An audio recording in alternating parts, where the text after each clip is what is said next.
Bonjour, je suis Sylvie Sita, la police municipale du Lorrain.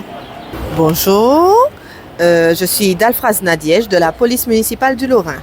Alors aujourd'hui nous sommes présents sur le forum en fait, la journée porte ouverte, pour tout ce qui concerne les problèmes de voisinage, tout ce qui concerne les VHU, que ça soit chez les particuliers ou même terrain, on va dire voie publique. Pour leur apporter l'information, notamment également sur les attestations d'accueil. Donc ça, ce sont les hébergements des étrangers, des personnes natives d'ici qui souhaitent faire venir un étranger à leur domicile. Donc bien évidemment, il y a une liste de pièces à fournir et un CERFA à remplir, qui se fait uniquement au service de police municipale. L'occasion, c'est vraiment de sensibiliser sur des thématiques que les administrés rencontrent tous les jours, notamment aussi les encombrants, sur la manière de gérer simplement les encombrants, quelles sont les alternatives, quelles sont les possibilités. Et puis évidemment, avec tout ce que ma collègue vous a dit, donc les VHU, les attestations d'accueil, en fait, tout ce qui fait qu'à un moment donné, on a un peu besoin de la police municipale. Alors, le plus souvent, au sein de la police municipale, on gère tout ce qui est problème de voisinage.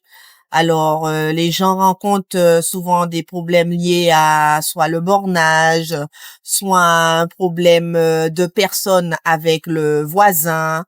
Mais généralement, ce sont des problèmes qui ne sont pas nés d'hier, mais qui datent depuis des années et des années.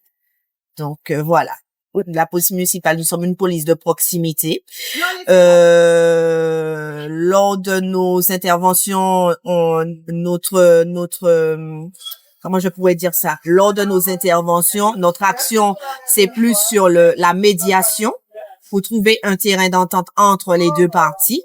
Maintenant, s'il n'y a pas de terrain d'entente, généralement, on les oriente vers les organismes en fonction de leurs besoins. Si c'est un problème de bornage, bien évidemment, la police municipale, nous ne sommes pas des géomètres, donc on les oriente vers des géomètres. Et donc voilà, c'est ça dans l'ensemble en fait.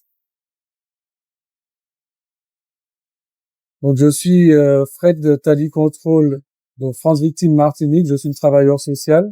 Je suis chargé de l'accompagnement social, entre autres des victimes que nous accueillons, des victimes d'infractions pénales. Donc on reçoit tout type de victimes d'infractions. Voilà, quel que soit âgé, moins âgé, mineur, on reçoit tout type de victimes d'infractions et on les accompagne si besoin sur le plan juridique, psychologique et social, et c'est gratuit et confidentiel.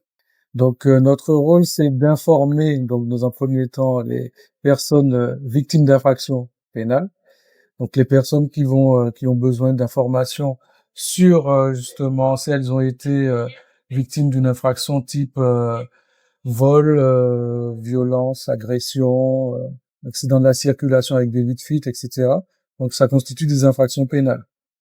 Donc à ce titre, nous, en tant qu'association d'aide aux victimes, on est là pour informer et accompagner les victimes dans toute la procédure pénale, voilà, jusqu'à la date du jugement, voire.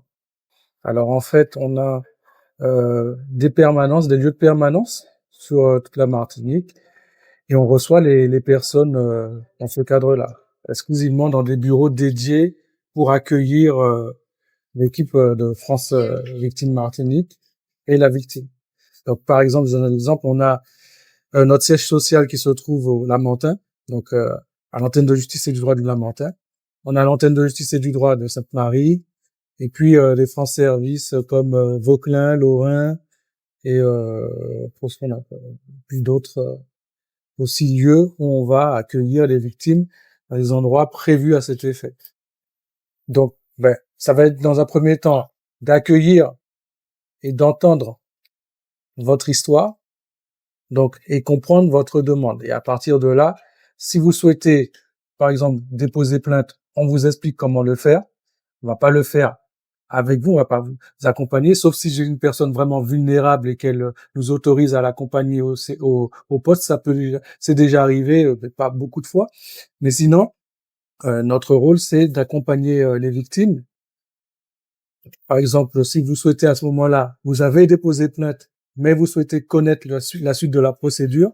Donc, dans le cadre du premier entretien, je vais prendre connaissance de vos besoins et ensuite répondre de manière globale sur la partie, je veux dire, procédure pénale. Et ensuite, vous orienter, toujours avec le consentement, hein, toujours avec le consentement de la victime, si elle souhaite un accompagnement juridique, c'est gratuit, psychologique, c'est gratuit, social, c'est gratuit. Donc, on intervient sur les 3 axes pour vraiment être complet sur la partie accompagnement de la victime. Alors, on a des contacts en interne avec les gendarmeries, les commissariats, et on intervient aussi dans le cadre de ce qu'on appelle les évaluations personnalisées. Donc, ça permet aux victimes de violences conjugales donc les personnes qui sont victimes de violences conjugales, qui vont déposer plainte ou bien il y a eu un lieu de flagrance, des faits de flagrance. Donc la gendarmerie, il y a toute une procédure qui est déjà automatisée, on va dire, et qui est mise en place, c'est-à-dire que la gendarmerie prend le dépôt de plainte de la personne et le procureur va nous réquisitionner pour proposer à la victime une évaluation qui aura pour objet de mettre en place, de préconiser des mesures de protection qui sont comme le téléphone grave danger, l'ordonnance de protection, voilà, juste avant la date d'audience, si besoin. Et aussi, moi, je vais aussi ajouter la partie, je dirais, les aides que permet aussi la CAF dans le cadre des violences, de violences conjugales, donc l'aide universelle d'urgence, aussi mettre en place, si besoin, demander un hébergement d'urgence pour cette personne, si elle le souhaite, toujours avec le consentement de cette personne.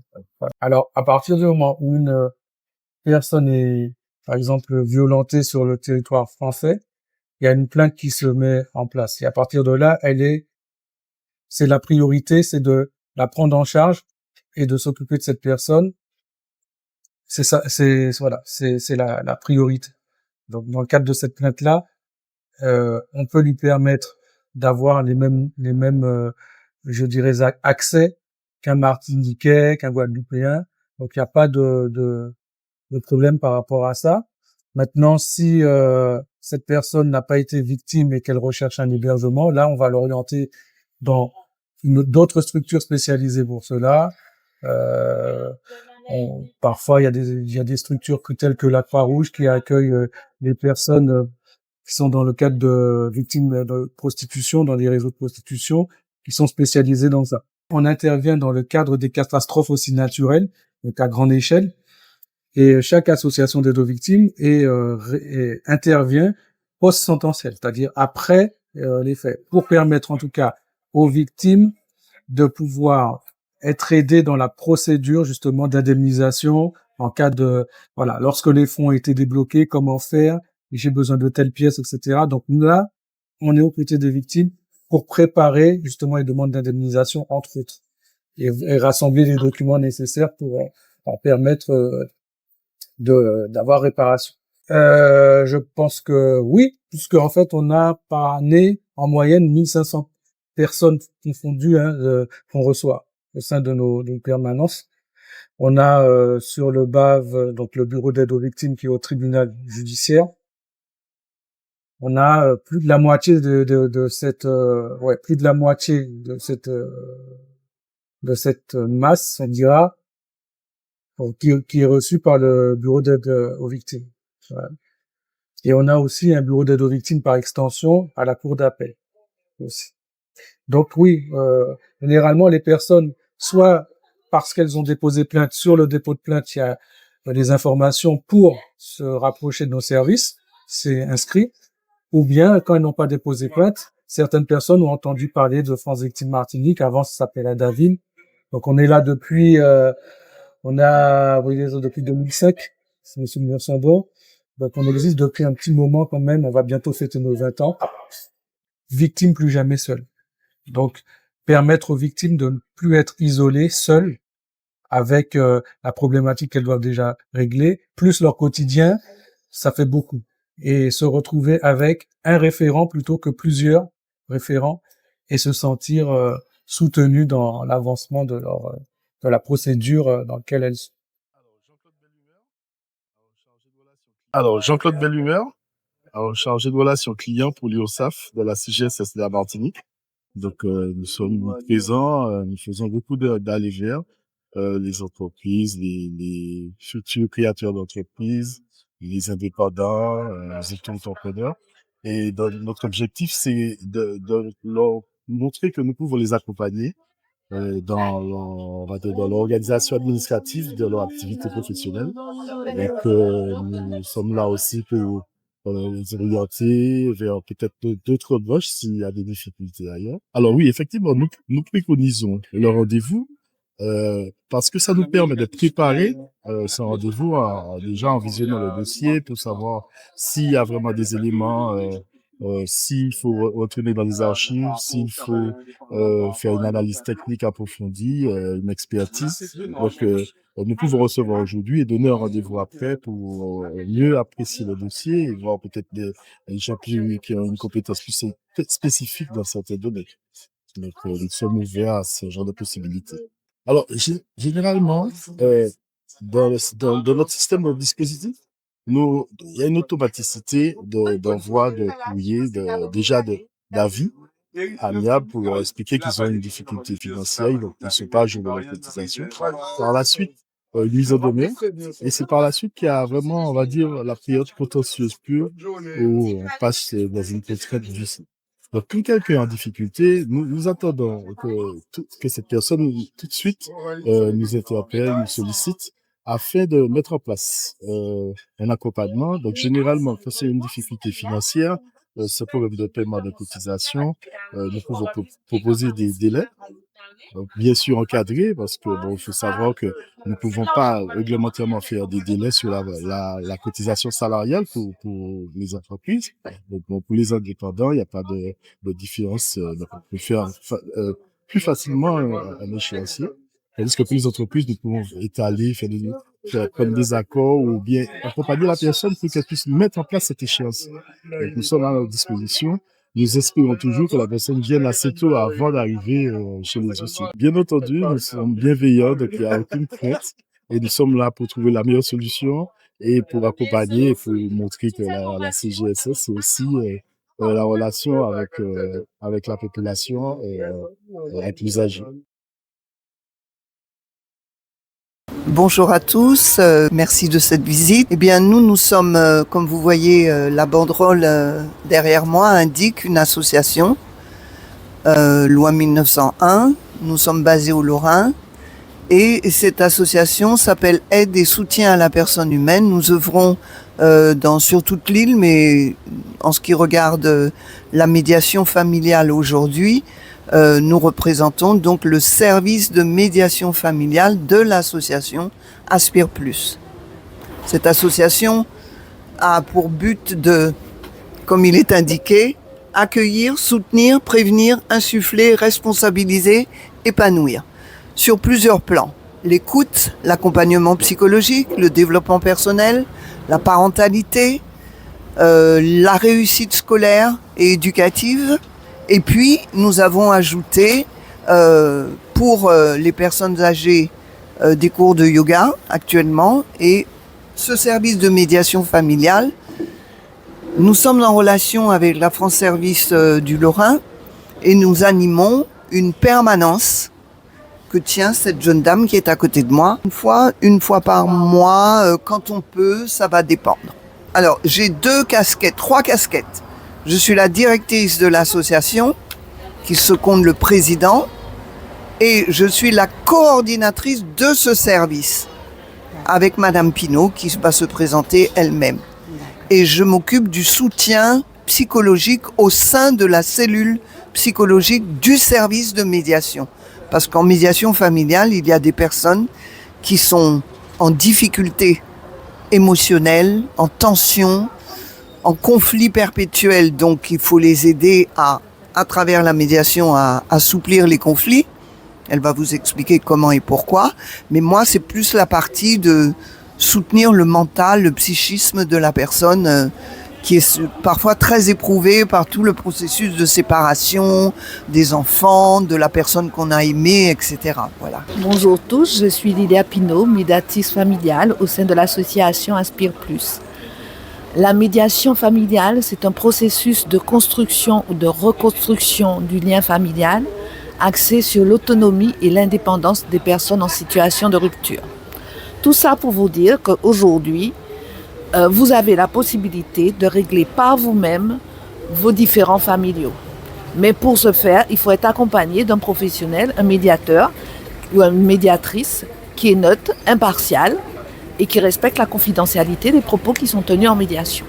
On a surtout la problématique de couples qui se séparent et qu'il y a des enfants sont au milieu de ces deux personnes qui se séparent et bien souvent, les parents se font la guerre pour la garde des enfants. Donc c'est très souvent des conflits d'ordre de garde d'enfants, sinon de pension alimentaire aussi.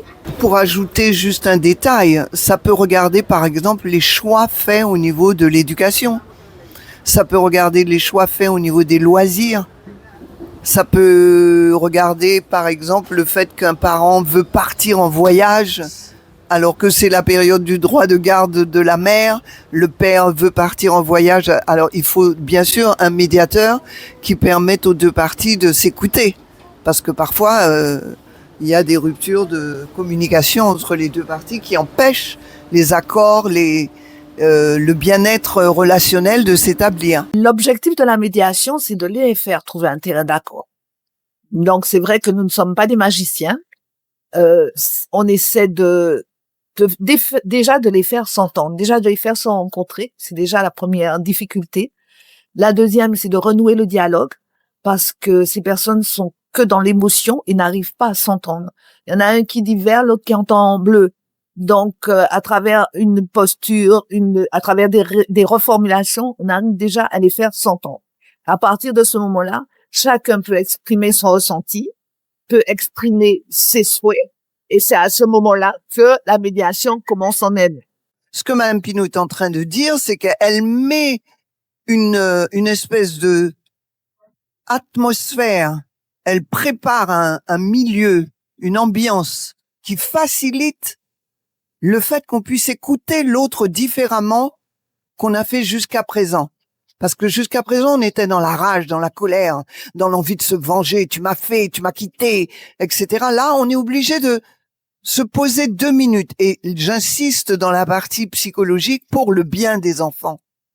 Parce que ce sont les enfants qui payent les conséquences désastreuses, parfois, de cette situation de séparation entre les parents.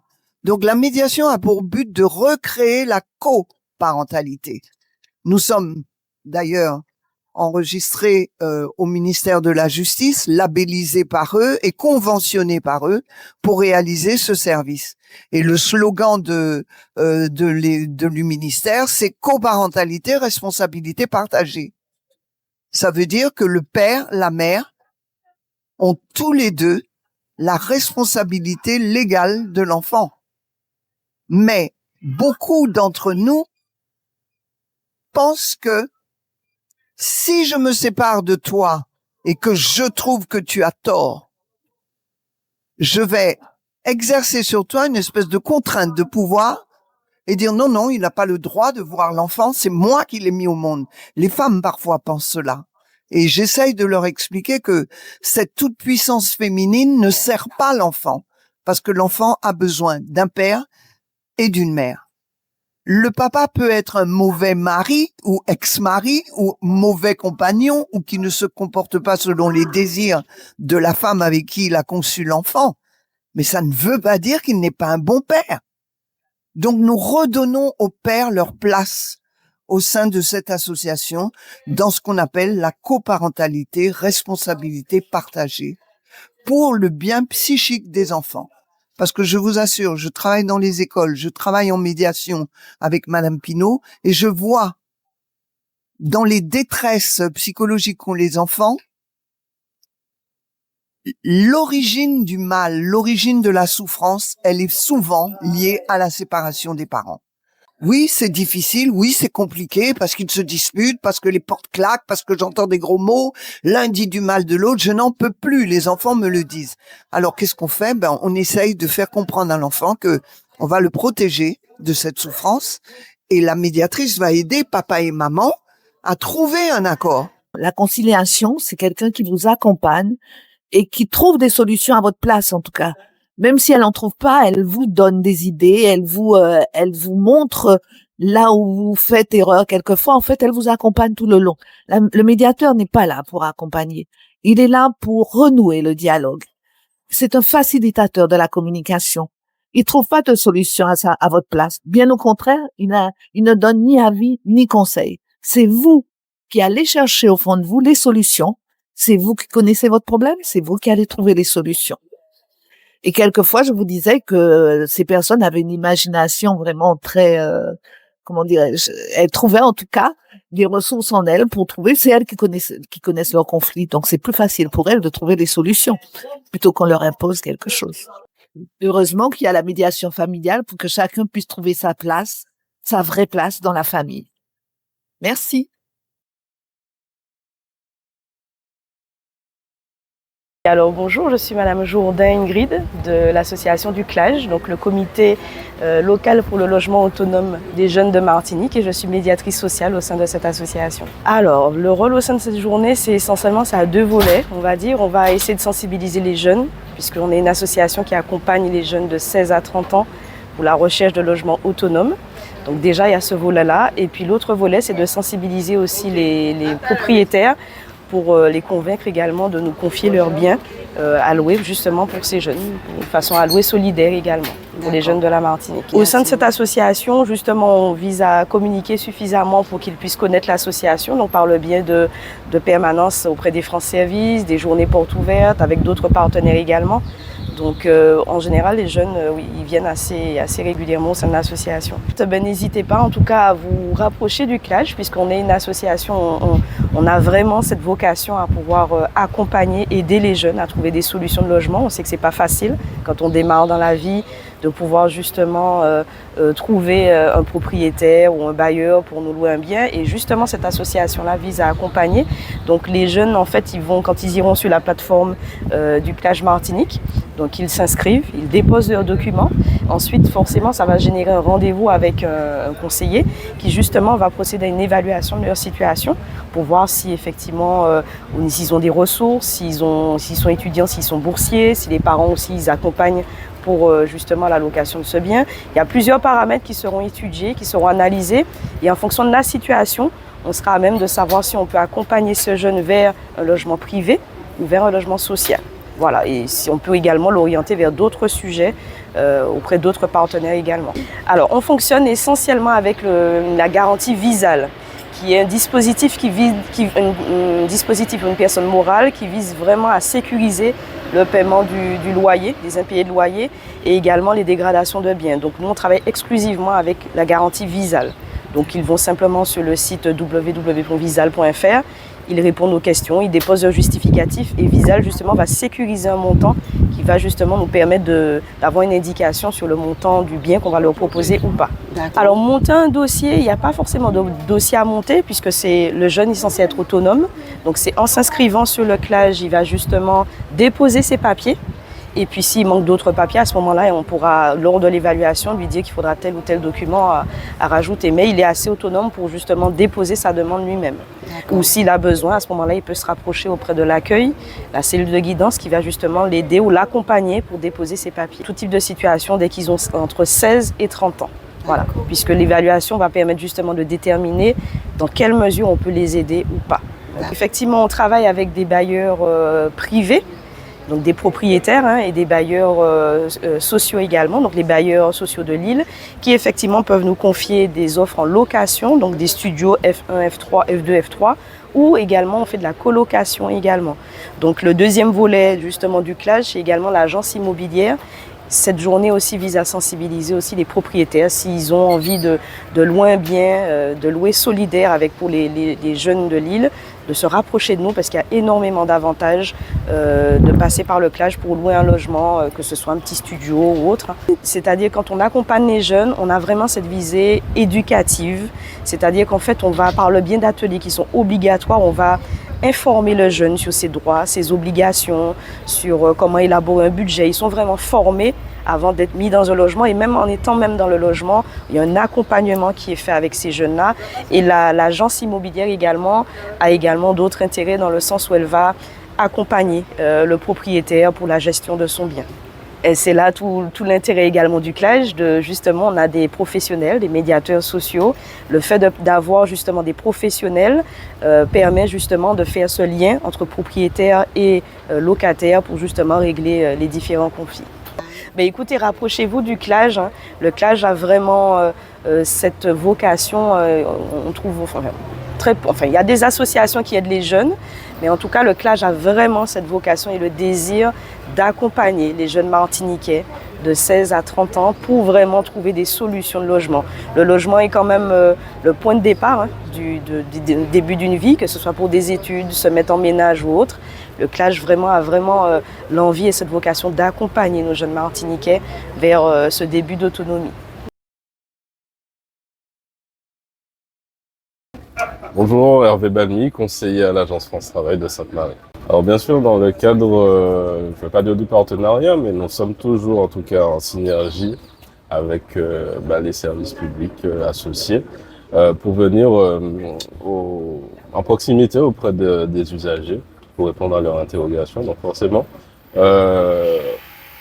dans on va dire dans la bonne délivrance de notre offre de service, en tout cas, nous sommes présents toujours auprès de nos usagers pour répondre à leurs interrogations. Vous savez, au-delà de la situation économique qui peut être décourageante à certaines catégories de public qui peuvent effectivement se retrouver, en tout cas, avoir ce sentiment de difficulté face au retour à l'emploi, en tout cas leur prouver qu'il y a des alternatives, des possibilités en termes d'insertion, de reconversion professionnelle. Il y a toujours une possibilité pour pouvoir s'insérer sur le marché du travail. Déjà se renseigner sur le marché du travail, voir effectivement ce qu'il y a en tout cas en termes d'offres de secteurs d'activité qui recrutent, pouvoir mettre cela en perspective avec son propre parcours. Et si effectivement il n'a pas d'autres possibilités dans le secteur d'activité dans lequel il s'inscrit, de pouvoir identifier vers quel autre secteur il pourra se diriger avec des compétences transversales qu'il pourra redéployer dans la nouvelle activité. Donc du coup, cela lui permettra effectivement de pouvoir s'insérer au mieux et d'avoir les deux alternatives, à la fois le secteur dans lequel il a déjà une expérience et l'autre vers lequel il se projette. Absolument. Alors, à son inscription, donc une fois qu'il s'est inscrit en ligne, donc une proposition de rendez-vous lui est suggérée dans un délai de 7 jours. Donc, il aura un entretien diagnostique qui lui sera proposé, dans lequel on va pouvoir effectivement diagnostiquer son besoin à un premier niveau. Suite à cet entretien diagnostique, un premier entretien lui sera proposé afin de pouvoir démarrer son accompagnement de manière concrète et répondre à son besoin d'insertion.